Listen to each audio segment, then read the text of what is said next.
लाडकीच्या खात्यात 3,000 रुपये येणार, तारीखही ठरली, पण या महिलांचा लाभ कायमचा बंद होणार.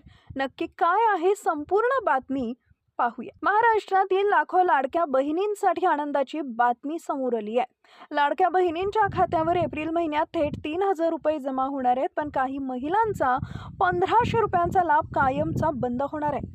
कुणाच्या खात्यात पैसे येणार, कुणाचा लाभ बंद होणार, याची कारणं काय आहेत याबाबत जाणून घेऊयात. जानेवारी 2026 नंतर एकाही लाडक्या बहिणीच्या खात्यात 1,500 रुपयाचा लाभ झालेला नाही, पण आता एप्रिल महिन्यात लाडक्या बहिणींच्या खात्यात एकत्र 3,000 जमा होणार आहेत.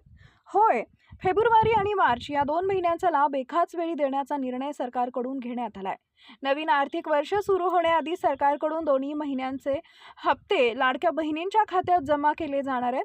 राज्य सरकारकडून लाडक्या बहिणींना KYC करण्यासाठी 31 डिसेंबर 2025 पर्यंतची मुदतवाढ देण्यात आली होती. या काळात अनेक महिलांनी KYC केली खरी, पण त्यामध्ये चुका झाल्या.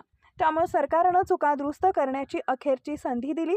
31 मार्च 2026 पर्यंत KYC मध्ये काही चूक झाली असेल तर दुरुस्त करता येते. आता 31 मार्च नंतर ज्या महिलांनी KYC केलेली नाही अथवा अपात्र असलेल्या महिलांना लाडकी बहीण योजनेचा लाभ बंद होणार आहे.